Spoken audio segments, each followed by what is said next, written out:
Week 15. Week 15 of the NFL season is what we're breaking down. The position preview of this week in the NFL, all on WinDailySports.com. Go to WinDailySports.com, sign up. You're going to see we're using the optimizer here today, and you can get that if you sign up for a membership. Also, projection models and everything else, premium articles that we have to offer at WinDailySports.com. Also, this is all sponsored by the Sharp app. Look at that nice little hat Jason Mezrahi has on right there. Sharp.app is what you can use to go check out all of the offerings Sharp has and where you can download the Sharp app. Google Play Store, Apple App Store. Sharp.app is the link to use.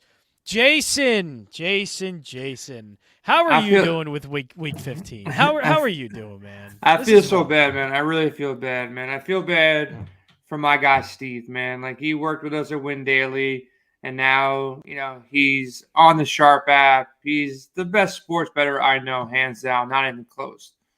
And just the other day, he bet on those Buffalo Bills against Tampa Bay. Oh, that crushed me. I bet on Cleveland and Buffalo, so he was out of it. He was out of it, and then he was in it. Then it was a lock. Then he won, and then he should have still locked it up if someone makes a tackle on OT, and then he loses that. And I haven't hit him up yet. We're doing this show. Let's get the cat out of the bag. We're doing this right after the Thursday night game. And I know he's got the Chargers. And he just lost it because they don't want to kick a field goal. And everybody on the Sharp app, they trust Steve, they trust Anthony, they trust all the guys that are putting out all the bets. And I would have to say, our Sharp guys are not as smart as you. You're on the Chiefs because Patrick Mahomes. I was also on the under, so that also wasn't very sharp. So yeah, look, as smart as I feel like I am, as dumb I also feel as well. The sharp play was the Chargers. Like, if they just kicked one of the 17 field goals where they didn't fumble on the 1 yard line or whatever the hell they decided to do, man, like, they had that game in the bag, man. And I haven't texted Steve because he's definitely bothered right now. And I'm sure a lot of people are bothered right now, but be happy with the process, man. Like, we were on the right side. Scared to ask Steve how much he just lost, but he'll be back, man, and he'll continue to win bets. And he was on the right side. That you were on the wrong side, just you were on. I was on the winning side, but the wrong side of the winning side. The fade the mush side, whatever you want to call it. Public wins every once in a while too. In at OT, least it's not going to happen in week 15 like it did in week 14. That's 2 walk-offs. Like, OTs don't usually end in walk-offs like that. That's 2 walk-offs in a row. We were on the wrong side of both, man. So I lost a couple dollars, but we're gonna make some money in DFS. I want to give a big shout out to Sticks too, man. Like, he's supposed to invite me. He didn't invite me.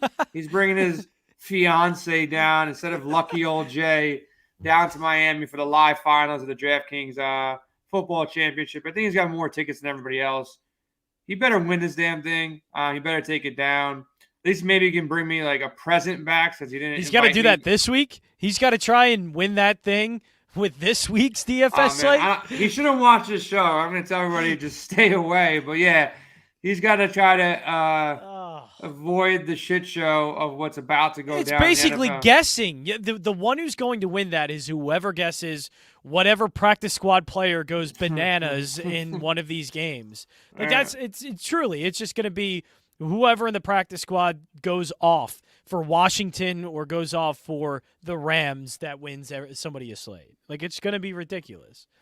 So talk about it. So talk about it right now before we get into this position by position breakdown. Like, what are we really looking out for with injuries and COVID? Because look, we're doing this on Thursday night. You're probably watching this Friday morning, Friday afternoon, maybe Saturday, maybe Sunday morning. Like, things will change between now and Sunday. It's getting worse and worse. It's not just the NFL. It's happening in the NBA now, too. And I'm not going to lie. I know the NFL doesn't want to postpone games, but, like, if we get to Sunday and all of a sudden the Rams are past 25 and they're up to 30, like, there's going to be a point where they can't even field a team. Like, we're already digging into the practice squad. Like, and then all of a sudden what happens after that? I don't know, man. We're getting into territory where this is just all up in the air at this point, at least for 2 games in particular. So you're saying it's Washington, that's really Washington and the Rams? Yep. Washington and the Rams. Of course, the Browns if you're playing that 2-game slate on Saturday. But We for the will main be, slate, yeah. which is the one that we're going over for today, that main slate, it is, Washington and the Rams that are going through a ton of COVID problems. Rams up to 25 the last time I saw, and the Washington football team is up to 21. As long as my guy Cooper Kupp is still safe. Cooper Kupp is. Odell Beckham isn't, though. And that's the thing. Like, Cooper Kupp has to become a smash play, right? Lock. They should lock him in a room from now until Sunday so he doesn't talk to anybody. And you got to play him if that's the case because he Don't was a stud. breathe until Sunday, Cooper Kupp. Don't breathe in anything. He was a stud to start with. Great matchup. Now he's one of the last guys left. We'll talk about that game a lot, but before we go to Cooper Kupp, let's talk about these quarterbacks, man. Like, I see so many Q tags on the optimizer right now. Yeah. I'm assuming most of the Qs will play, but guys are banged up. And one guy who should be well rested, I wrote him up on our USA Today article that I put out. Kyler Murray looking pretty damn good here, man. Like, I think he's got the best matchup for somebody who's not battling injury or team is depleted with wide receivers. And he's 7,900, slight discount off of Josh Allen. Not to say, look, Josh Allen given in play every week. You got him in season long, you play him.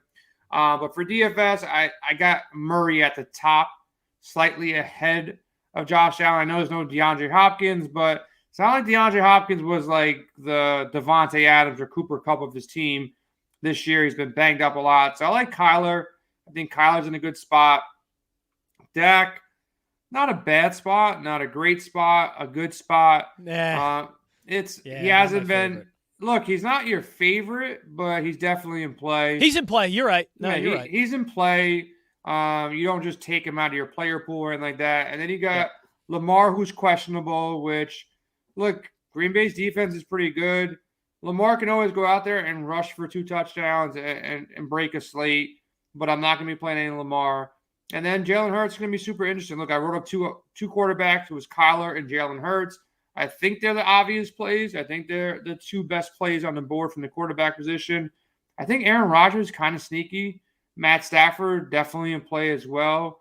And I don't see this be the week where you're going to find anybody in that 5K range that are really interesting to me. Look, Tua, I'm not a Tua guy. If he goes out there and drops 25, congratulations, whoever played him. Trevor Lawrence, no thank you. 5,100, not going there. The only one that makes some sense to me is Jimmy Garoppolo, but I just don't know if Atlanta has enough firepower to come back and score points. So don't worry about that. Kyle Shanahan's not going to take his foot off their throat. He's going to want to crush his old team. You kidding me? No way. He's going to – oh, man. I love that matchup. Look, the matchup is great, man. Like, I wrote up Kittle as well. I think everybody – but they're kind of at full strength. Mitchell's back or should be back. Debo, Ayuk, Kittle all back. Which one of them are you going to pair with Garoppolo? And they could just be – they can run it down their throats too. It's not like Atlanta can stop anything. So I just don't know if Atlanta can keep pace to make Jimmy want to throw the ball, but definitely take a dart throw on Garoppolo for your million makers at least. Atlanta's not great, but they've been getting better, like good enough to keep this game somewhat competitive, Because it's not enough that I think, San Francisco could cover that 9.5, and I think I would lean that side, and it's one of the bets I'm very close to taking for this Sunday. But no, I think Atlanta's been playing good enough that San Francisco will have to score, and Jimmy Garoppolo, mostly because of his receivers and yards after catch, and Kittle and Ayuk and all Deebo Samuel, all fantastic. But he leads the league in yards per completion.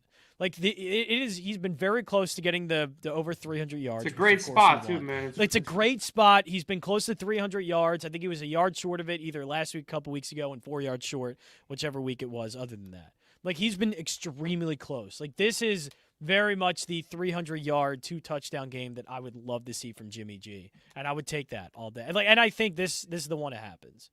Yeah, I think he's the 5K guy I'm most interested in. Yeah. Outside of him, not touching Cam. We saw what happened last week. This Buffalo defense, I would think, is a tougher matchup than what Cam faced last week. look, he still got the 15 points, but he just looks bad, man. Like, I don't want to hope that he rushes for 2 touchdowns to get to value. Heineke, maybe. And Joe Burrow, he's always in play. He has the skill set. He's got the talent around him. But I respect this Broncos defense. Like, we have him on our win daily model that our guy Sticks puts out. He's got Burrow number 2 is the second best value on the slate. I don't know if I can get there in my first 5 lineups, for 6 lineups, for 7 lineups.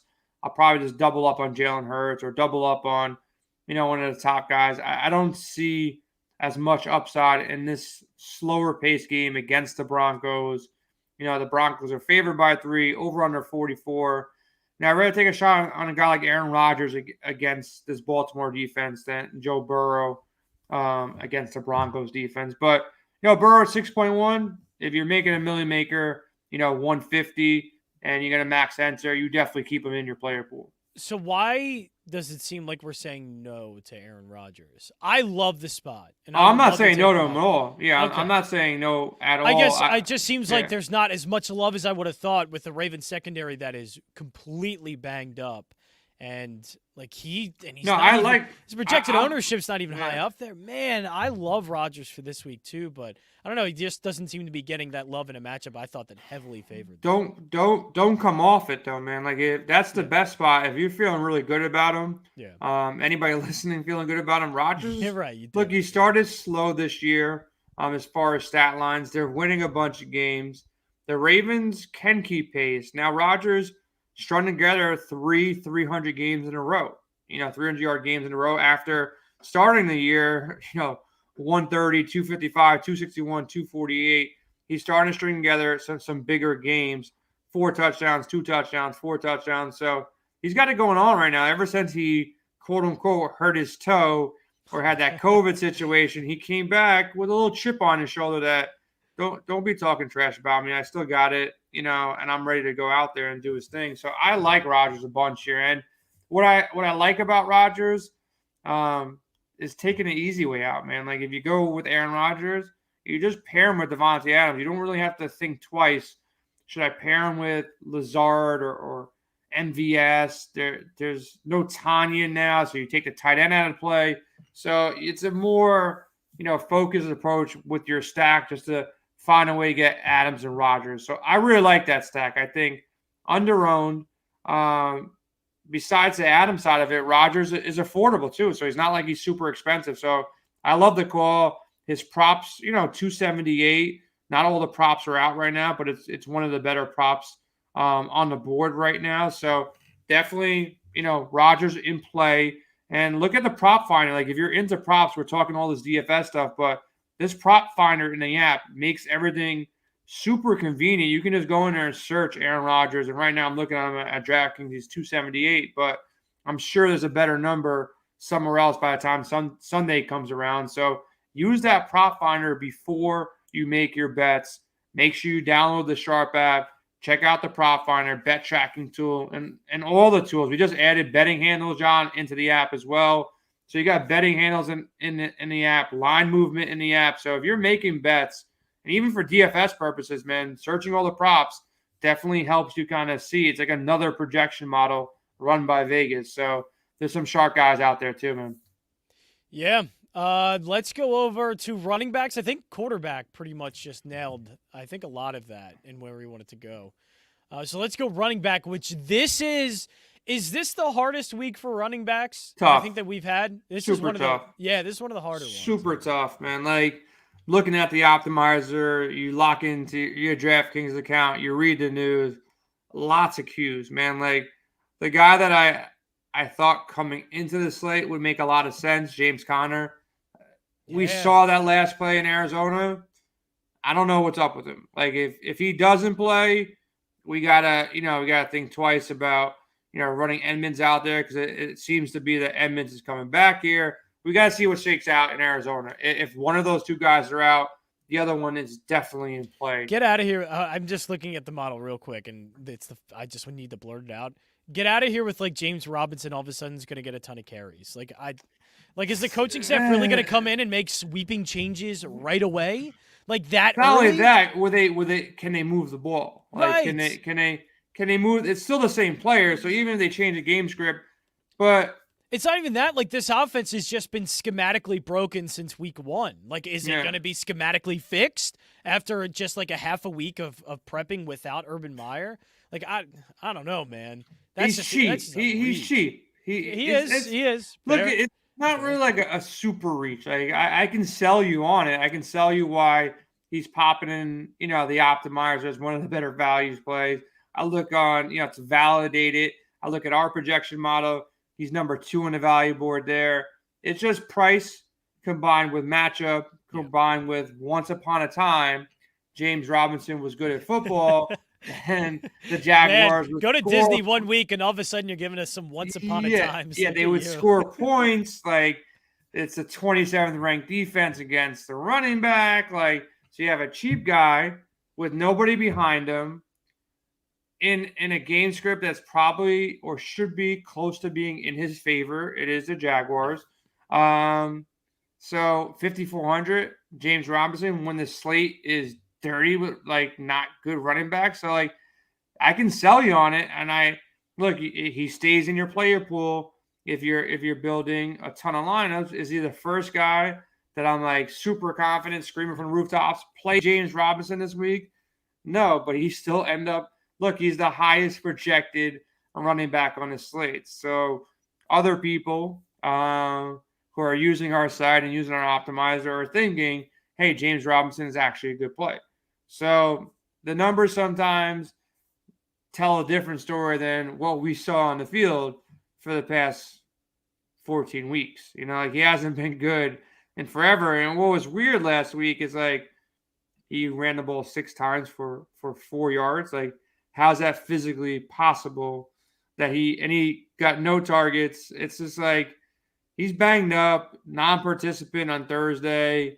So I don't know, man. I don't know if there's an injury, if something's going on with the coach, but that's the NFL for you, man. Like when everybody jumps off of him, this could be the week he pops off and scores 2 touchdowns. I really can't say that with any consistency, though.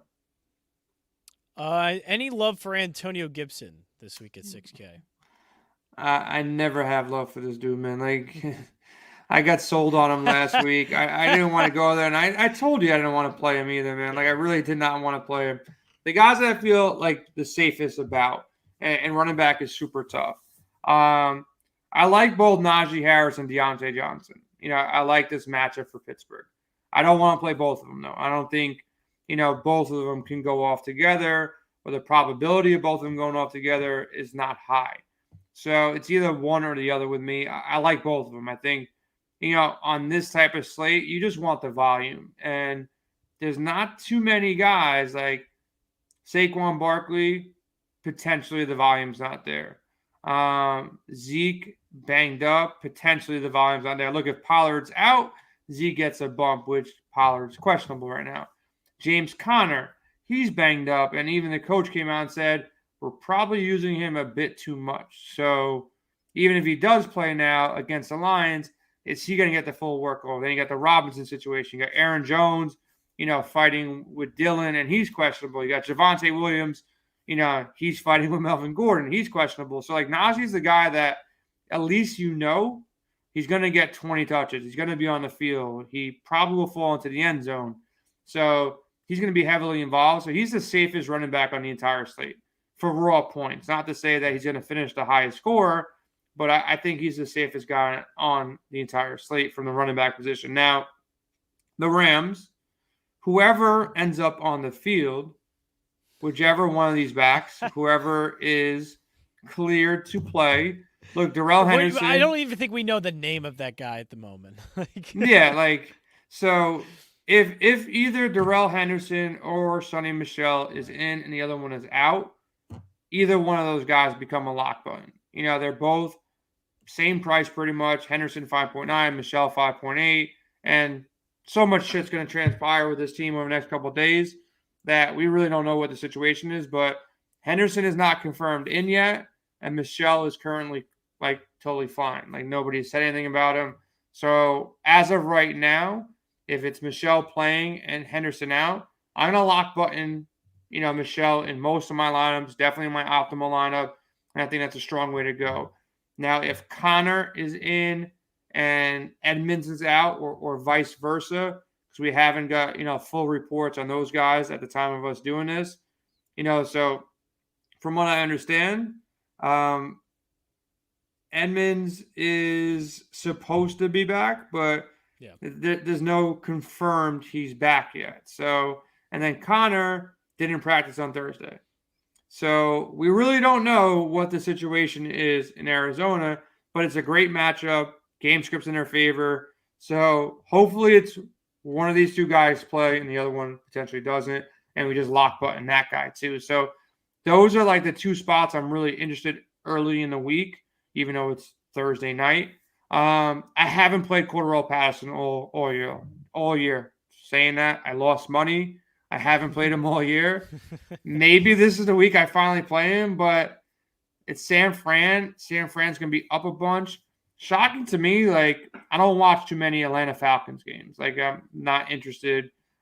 See the highlights, see them play. Nah. Not interested in watching the Falcons play football? Okay. Nah, not really. It's fair. It's honest. It's whether it's fair or not, it's at least honest. I would imagine when Ridley went out, he'd be getting more targets out of the backfield or lining up, catching some balls. 5 targets the last 2 games, 3 and 2 the weeks before. But the dude just scores touchdowns. Like, he's just a touchdown machine right now. 10 touchdowns, Cordarrelle Patterson. So he's kind of interesting to me this week. Like, I haven't had interest all year because I thought it was like, he can't do it again. He can't again. Really? He scores like it just keeps happening. So like maybe finally by week 15 I'll play some Cordarrelle Patterson. But like, do I really feel good about it? Doesn't sound like you are though. Do I really feel good about it? No. So it's like a really, really shaky, difficult week. I see Michael Carter popping. Like I told myself, like in week 2, I'm not playing any Jets. Yeah, I'm a little iffy about that one too. Every couple of weeks, like someone sells me on a Jet. Last week it was Sia or with Keelan Cole. He scored like 2 points. I'm like, why did I do this to myself again? So no, I'm not going to go with Michael Carter. I'm not playing these Jets. I don't care if they're popping in the optimizer, wherever they want to pop, whatever projection model. Not playing him. So it's tough pickings here. Like it's really going to come down to injuries for me. Like, who ends up being out? Who's the guy in the backfield by himself? And that's the guy I'm going to go with. Joe Mixon, he's the other guy on Najee Harris that's like by himself.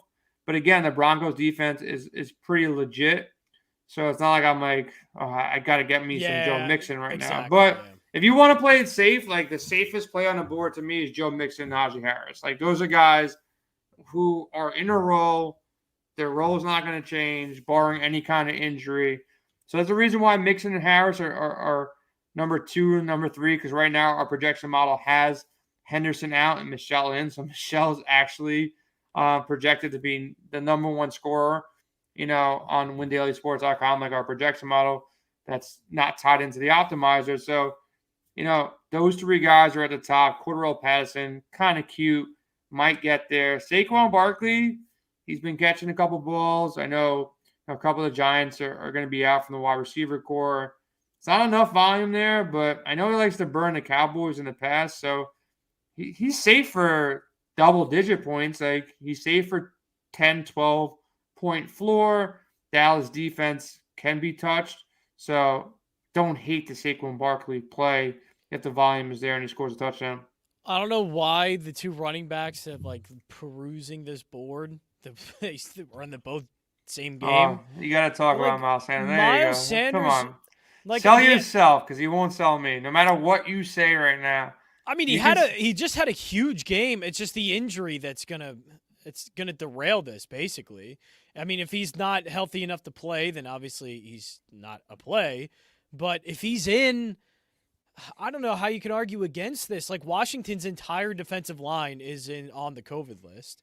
So they only have, I think, like 1 starter available, something like that, on their defensive line because of injuries that have piled up and now being put on the COVID list.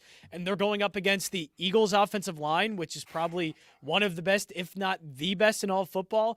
And Miles Sanders had 24 carries for 120 yards.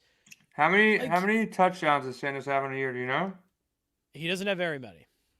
Is it more than you? No. No, it's not. Don't But don't sell me on Miles Sanders. Look, he's been getting more touches. Right. If you're getting the touches behind a really good offensive line. But it was against the Jets, though. It was against the Jets. Washington's defense is a practice squad at this point. It's worse than the Jets. Washington has nobody. Oh, man, they are decimated. Their entire defense is on either the injury report or the COVID list. Listen, I should have asked Anthony. I was just on the phone. We were just on a call earlier with Anthony Gargano. I got to ask him, man. He's the true Philly source. I got to see if he validates the Miles Sanders call, man. So the holdup is he's been limited in practice. So, like, if he's out, who's the play in Philly? At that point, it would probably be Boston Scott because they trust him with carries. More than they would Kenneth Gainwell, and I think they would end up opting to run the ball a lot more. And Jordan Howard's still limited too. He was sort of. He didn't practice. Yeah, I don't think he practiced much. Yeah, he was. Well. Yeah, he was limited too. So both Sanders and Howard limited. Look, if they're both out, I would say Boston Scott. Oh God, not Kenneth Gainwell. But look, it's again they're behind the best offensive line going up against a defense that is so banged up that I don't even know if they can field a defense by the time we get to Sunday. How many starting Washington football team players are out in defense? Is it really everybody? So because of injuries, already guys like Chase Young are out. Let me check the COVID report. But I know Jonathan Allen is on the COVID list, so he is not playing, and he's one of their starters. Let me see if I can get the injury report for it. It's just it's incredible. Let me see. Look, if it's that banged up and that look, the game script's already in their favor. The line moved to 9.5. I got to check the app and see what they opened up at, but they're 9.5 point favorites. So game script's in the favor of a Philadelphia running back. It really just comes down now to is it Miles Sanders? Is it Gainwell, Scott, Howard? Again, with these injuries and COVID and all that kind of good stuff, you really gotta follow the news, man. Like it's gonna change so much between now and Sunday. Yeah, it really will. And I'm trying to look up the C, but we'll get that for you. It is very much bare bones for the Washington football team's defensive line. The one I do know, Jonathan Allen is on the COVID list, so he will not be playing, and he is very good. So it will be not good to not have. Got to keep an eye out that then. Yeah, keep an eye out for it for sure. Wide receiver. I'm telling you, if you don't have one of Cooper Kupp or Devontae Adams in this slate, you're going to lose it. You lock Kupp. You really do. And that's fair. That's fair that Kupp's a better option. I agree with that. You lock Cooper Kupp in your cash games and your single entries, and you just get different other spots. Look, he's going to be popular, but not everybody's going to play him, and I'll have no problem going over the field on Kupp. Just lock him. Don't think twice. There's no Odell. They're banged up. I like Higbee, too, at the tight end position. Look, you can play. You can try to get cute and play other people in that offense, but I'll just play Cooper Kupp. I'll just keep it simple.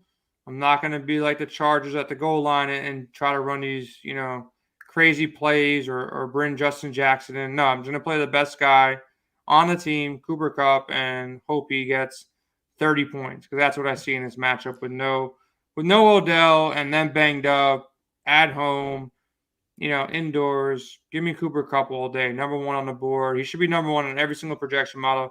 And I'll go over the field.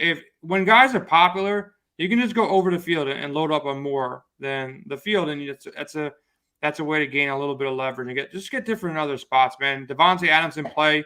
Like I said earlier, I'm going to try my best to get either Deontay Johnson or Najee Harris in.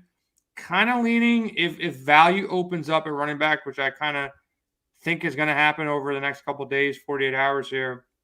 I like Deontay Johnson a bunch. I don't know. My gut's telling me that he's going to have a monster day. After what Claypool pulled, guy has just got to be in the doghouse. Like, You know Tomlin's pissed as hell about him. Oh, You know the team is pissed at him. So why would Ben throw him the ball? Why would Ben give him an opportunity here? I think they're done with this kid. Like, I don't think it's like, okay, it's his first time he got out of line. He's just saying the wrong things every time. It's just you just hear bad things coming out of that system about him. It's just I think he's gonna load up on Deontay Johnson. Good matchup. Should be a tight game. They're probably playing from behind. I know Tennessee's defense is pretty good. It's tougher on the run than on the pass. That's how you kind of beat Tennessee is through the air. So I don't see a way Deontay has a bad game here. So it's going to be tough grabbing Cooper and Devontae Adams. So I think Deontay Johnson is the guy to grab and pair with Cooper Kupp here if you can afford that route. Yeah, that's the thing. If you can afford to pair Deontay Johnson with one of these two, I'm fine with it. But if you're putting in Deontay Johnson and you're going with a bunch of mid-range guys, I don't like it because the ceiling – the thing is the floor for Deontay Johnson is so GD high. Like that thing is – that his floor is almost through the roof. Like it is really good. But his ceiling, though, just does not do it for me because Ben can't push him down the field. It's not the type of routes they're running with Deontay Johnson. So the ceiling game for me, he's only had, if I'm not mistaken, and I'm trying to look at it now, I think one 30-point fantasy game. Only one. Look, he's got 322, 3 over 20, and then just recently against Baltimore, he got 33. He's not in Cooper. He's not in Cooper. Yeah, he's not in Cooper Kupp land, but you're getting a $15 discount to him. So you can, like, if you go with Deontay and Cooper Kupp, you can still build lineups. Like, there's a lot of cheap tight ends. I think this is definitely a week to pay down a tight end. So there's a lot of That's tight fine. ends. Look, if you can fit both in there, if you can get Deontay Johnson and what a Kupp or Adams, then do it. Those are the three wide receivers I would love.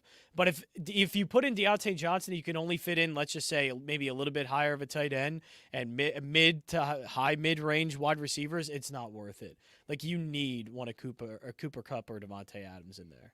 Yeah, Cooper's locked in. I'm not playing around here. I'm just going to play him. I'm not going to even think twice. I don't care what other value pops up, but I think there's going to be a lot of value on the slate when all is said and done. Could be a running back too. I mean, I think something in the Rams game or something in Arizona will shake out where those guys are going to be interesting here. So I love the Deontay Johnson and Cooper Kupp pair together. I like it.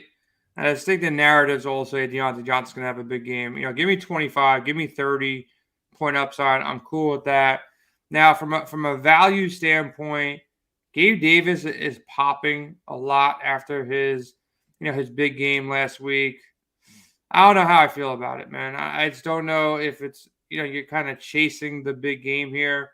What's your thoughts on Gabe Davis? I know a lot of people were on him early, pre-draft. Emmanuel Sanders is doubtful. He's probably not going to play here. Must-win game again.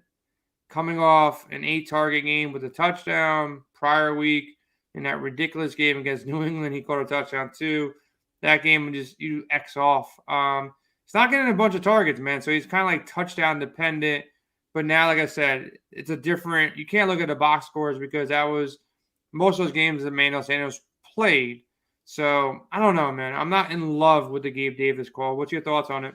Yeah, I'm not either, just because this offense doesn't key in. Like, it's going to change every single week because Josh Allen isn't one that's going to stay too within structure. And it's always just kind of, he's scrambling back there in a bit of scramble drill. And it's not like they're calling plays for Gabe Davis. And this offense just spreads the ball out so much. I'm not willing to just keep going back to Gabe Davis and think it's going to happen, each and every week. I would be more comfortable with even paying up, $1,200 for Cole Beasley because at least I know he's the possession guy. So at least I know there's going to be targets his way and catches. I don't know. I get the upside with Gabe Davis because he does have great measurables and he can get down the field and he's a big play guy. So, just a couple of catches and he's going to be at 3.7K of value, but I just don't know. It could very much end up being a complete zero and dud of a game. And it's not like Carolina's defense is bad either. Like, this is still a decent defense that I can hold them to 24 points. Obviously, they'd still lose that game by a mile because they can't score the ball.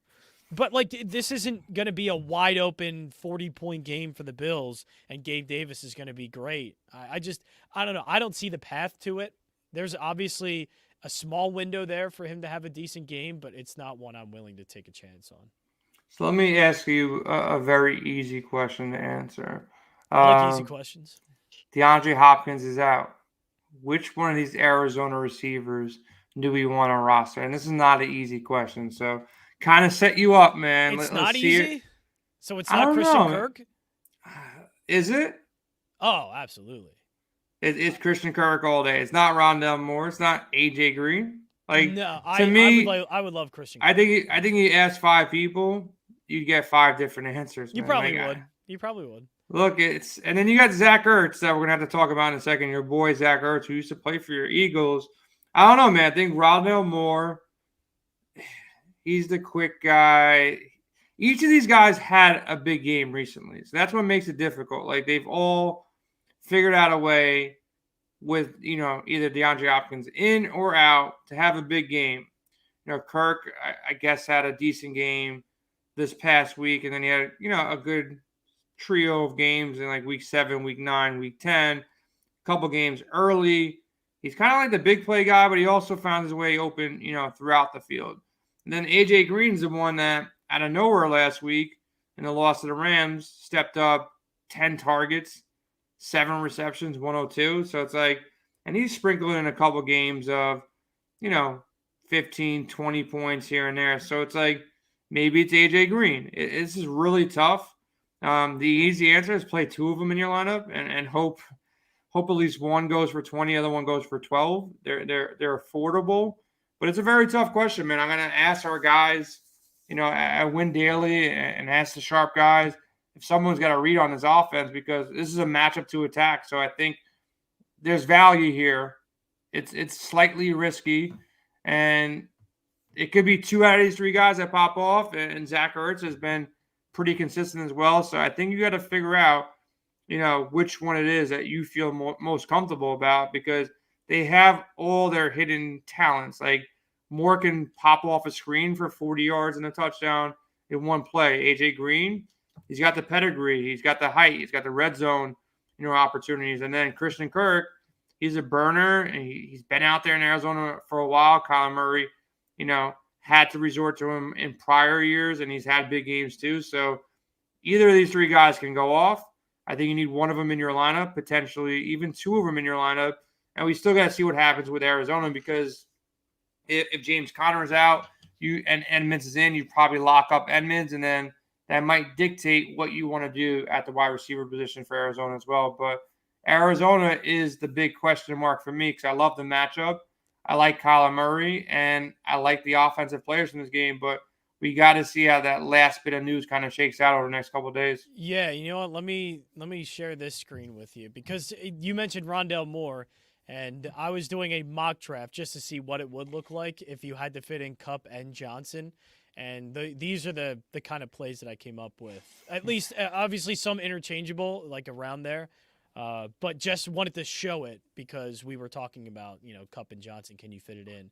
And obviously the last piece, I kind of fit all the pieces of the puzzle in. And Rondell Moore, 4.4K was the last one. Yeah, look, all these guys are cheap too. So if it's not Rondell Moore, and what I would suggest doing is like building some lineups with Moore, building some lineups with Kirk, building some lineups with AJ Green. Yes, absolutely. And just splitting up the pot a little bit. It's a small slate because there's these Saturday games, so get a little different because there's options here. Other than that, as far as value, Laviska, he's in the discussion. I can't believe you're putting. I'm not. Chenault in discussion. Look at you. It's against the Texans. We got to see what the weather's. What's really going down in Jacksonville. See if there's some what weather about concern. I want to stick with that game real quick. Brandon Cooks, I put him in that mock lineup I did, but just to throw somebody in that range in there. But he had a great game. He's kind of like the Kirk Cousins of wide receivers. Like, nobody wants to play him, and he's been consistently good all year long. had a couple duds and had a couple, ceiling games where he puts up 20 points. So he's always in play, man. Like he's always in that mid-range. He's not going to burn you, and there's upside there with him too. So I think Brandon Cooks is in play.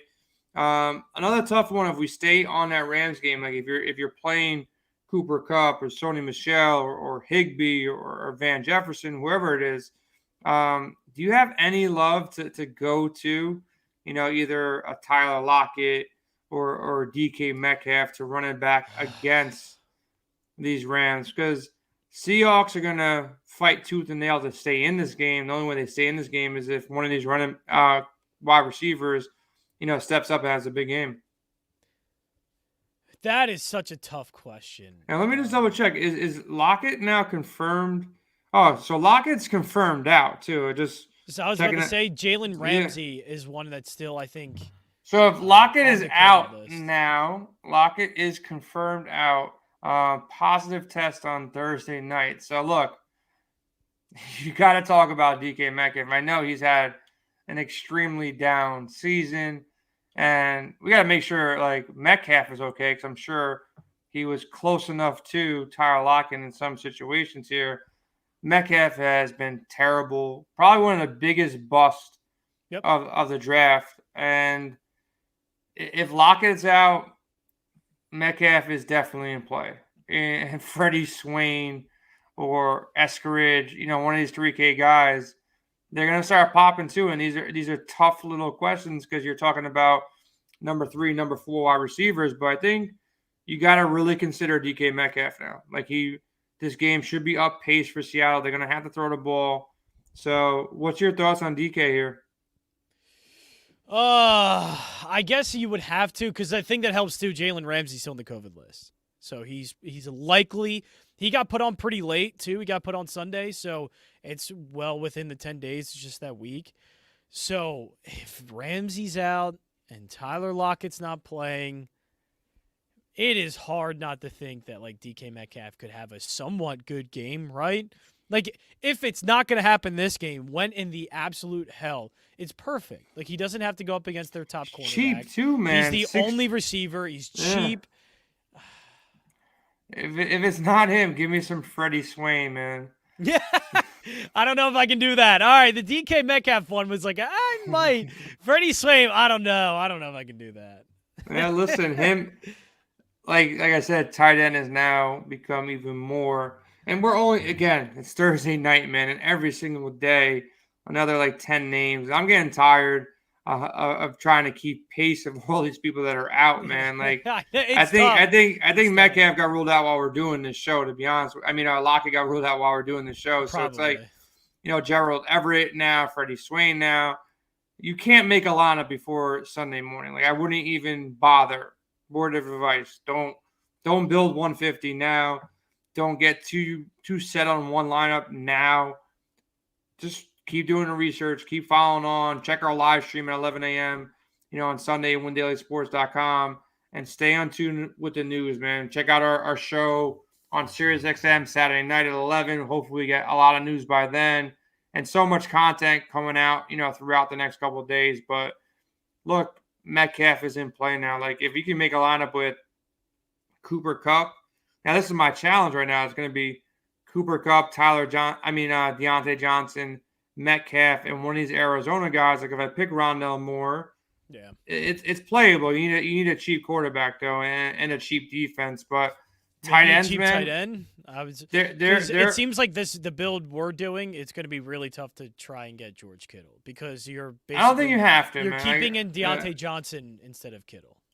Yeah, listen, with Kittle, he had like I wrote up the tight end article, man. Like I know Kelsey tried to do his thing on Thursday, but Kittle the last 2 games, man, like he is now the dean or the chairman of tight end university again. Like he's not out there blocking. He's probably one of the best blockers, but monster games the last 2 weeks, 37-42. And like you said earlier, look, there's a narrative here that Shanahan's going to want to stick it to Atlanta. They're playing at home. I started that narrative, by the way. Yeah, you started it. You definitely started it. So look, Kittle, if you got the money, which I'm not going to have in my optimals. He's in play. I wrote up Mark Andrews as well. He's the only receiver that Baltimore has. Like Marquise Brown, that whole, trial that started off good this year. I don't have any confidence in Marquise Brown. So like any lineup I'm building with Lamar, I'm going to build with Mark Andrews. Dude's a beast. So he's in play too, but and I wrote up Kyle Pitts. If there was ever a week to get back on the bandwagon, something's telling me it is this week. They're going to be playing from behind. He's got to have a big week before the season's over. So he's been pretty consistent. His price has come down enough. Zach Ertz, again, man, like Arizona, it's going to be without DeAndre Hopkins.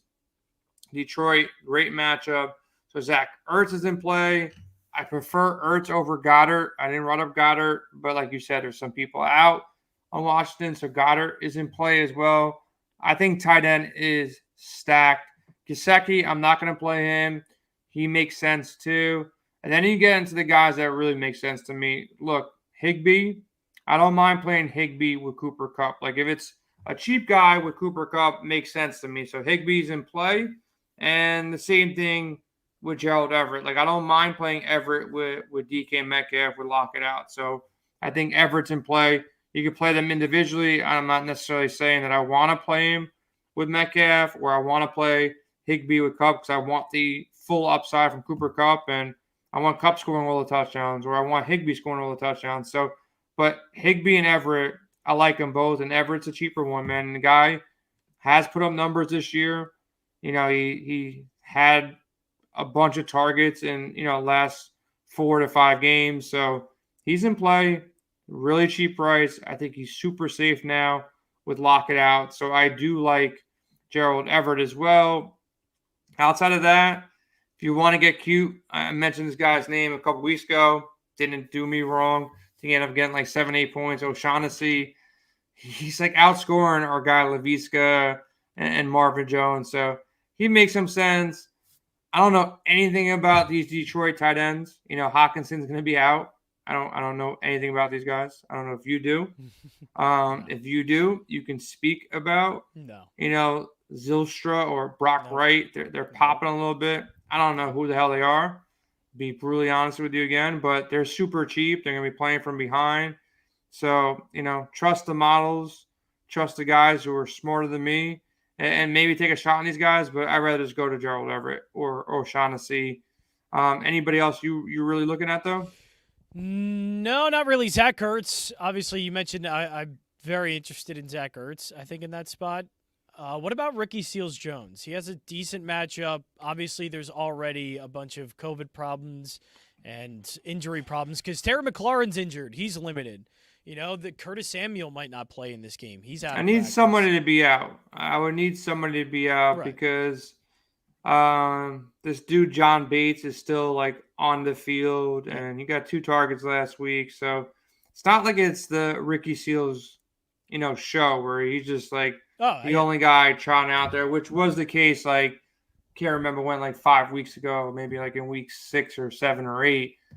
He was pretty much out there by himself. There's no other wide receivers there. So, look, if McLaurin's out and Samuel's out and Cam Sims is out, and then they're just running out, Ricky Seals with like Adam Humphries and maybe like Carter or some other, somewhat not great wide receiver, then I would like Ricky Seals a little bit more. But I would need like a confirmation that one of the big dogs are out, like McLaurin or one of the other guys, because I think just... And it probably have to be multiple of them too. Yeah, it would have to be McLaurin and somebody else, Looking in Detroit, like both their backups are kind of splitting time and targets and, time on the field. So not really going to go there. I'm not going to take that shot. So I think Higbee, Everett, those are the 2 safer guys that they're going to be in a good system. They've already been involved in the system. They're not like filling in for somebody, and they're both cheap enough, with Higbee at 4,000 on DK, and he's cheap on FanDuel as well. And then Everett, 35 on DK, and he's cheap on FanDuel as well. Well, I think we covered it all here on the position preview of WinDailySports.com. We covered nothing. We covered nothing. We did nothing. By Sunday morning, all this would be irrelevant. There's going to be like 30, 40 more You people. kidding? An hour after this show, it's going to be worthless. nothing. You kidding me? Completely Done. Worthless. Worthless show. Steve, I really feel sorry for you. You never watch my show, so you won't see this you anyways. You should have told me, Steve. Yeah. Tail the fish play and Patrick Mahomes. And the fish play is fine. I'm fine with the fish play. All right. You were on the sharp side. You were on the under, which was sharp. I know. But you should have been on the under with the Chargers and lost both, and felt good about being on the right side, but losing money, man. Because betting is a weird damn thing, man. It really is. These coaches, man. These coaches with these scripts that they should run the ball with your backup running back and not give the ball to Austin Eckler. So stupid. Yeah, it's just like, keep it simple, man. And it's like some weird ass passes too from like Mahomes throwing balls at people's feet, throwing that pick, and then Jared Cook dropping the ball. And I hope Parham is all right, but it's just weird day game, weird NFL season, and it's gonna get super weird on Sunday, man. So like, definitely. Make sure you check out the live stream, 11 a.m. I don't know if you're hopping on there. I know Stick's going to be down in Miami, so I don't think he's hopping on there. So it's either going to be me or you would go. So there'll be a nice surprise there on Sunday when Sticks is not there and me or you are hopping on there. So check out the live stream, 11 a.m., man. Download the app. We're on the sharp side 99.99% of the time. And there's so many good things in the app for free, man. Like if you haven't downloaded the app, I don't know what the hell you're waiting for. It is free. You get betting handles, line movement. You can shop across all these books and maybe get yourself a win just by getting a better line than the average public does. You can use our prop finder to search across all these different props. So just go to sharp.app, go to the Google store, Android, iOS store, whatever the hell you want to call these stores. But go download the app. It's free. Ton of good content. This show will be in there. We have so many great partners that are doing great content for college football, NBA, NFL, NHL. Anything that you can bet on is covered in the Sharp app. So make sure you go download that for free. And John, great show. I think we got some winning plays, and everybody if they aren't out by Sunday. But if they're not out by Sunday. That's the thing. They can just tune in Sunday morning at 11 a.m., and we should know about halfway through that show who's in and who's out, hopefully. For half the games, for half the games, we'll know. Yeah, and other than the 4 o'clock, I don't know. 11 a.m., tune in, Sticks and Ghosts. They'll be getting you through all the latest happening as you get right up into pre-lock, and they'll be going over their favorite plays. What's your favorite bet of the slate? Let me hear this. You always ask me what my favorite bets when I go on your radio show. So you're on the app right now. What bets are you looking at for this weekend? You want a sharp play? You want a really sharp play? Yeah, I want a sharp play. You want the sharpest of plays. You want a really sharp against the public play. The public stinks. You want something against them. Yes. The Colts. So you think the public's going to be on the Patriots all over the Patriots? I really? mean, dude, blanketing them with just money all over the place. Absolutely. The public is all over them. Why do you think that? It's the Patriots, and they're getting points. Oh, and everybody's going to look at the road record. Oh, they're undefeated on the road. Oh, dude, come on. We have betting handles on the app, so bet percentage, 58% of the bets are on New England, 42 on the Colts, but the money percentage is 71% on the Colts. So I think you are actually on the right side, brother. Look at that. It's almost like I do this for a living, sort of, kind of. I talk about it for a living. You think the Colts are a better team or what? No, I just think the Colts at home, it's a good spot for them. I think they're going to run the ball with Jonathan Taylor very well. Anytime the Colts get brought up, it's more of Carson Wentz's turnover problems. I don't think that's going to be an issue. We've seen teams like the Eagles go up against really good rush defenses and run against them. I think the Colts can do it against anybody when you have the best back in the league like Jonathan Taylor, and it limits Carson Wentz's passing numbers, which if you limit that also means he's not going to be in spots where he can turn the ball over. I think it is a good game plan for the Colts, and Patriots offense is going to struggle at some point. Mac Jones can possibly throw against this defense because they're a bad secondary. I just don't believe it. I like the Colts, and I think they end up winning this game. Interesting play, man. And I'm looking at the lines here too. I just want to check something. Yeah, this line is all over the place, man. Like it's not. It went the opposite direction. I guess the money is now it's following the money, but mostly it was all the public bets, and then all of a sudden this thing went from 2 to 2.5, and I guess the money that obviously says something about it. Yeah, see, MGM has it down to 2. Some places still have it at 2.5. So pretty interesting here that. Vegas doesn't even know where to go with this line right now. No, it's an interesting game. I like the Colts. So I think I more want to make a point with that bet than anything. Jason, though, I think we got to get out of here. Sharp.app, that's where you can go for all your betting needs. And that is it for us here at WinDailySports.com Sunday morning, not Saturday, Sunday morning, 11 a.m. Sticks and Ghosts. Be sure to tune in, WinDailySports.com.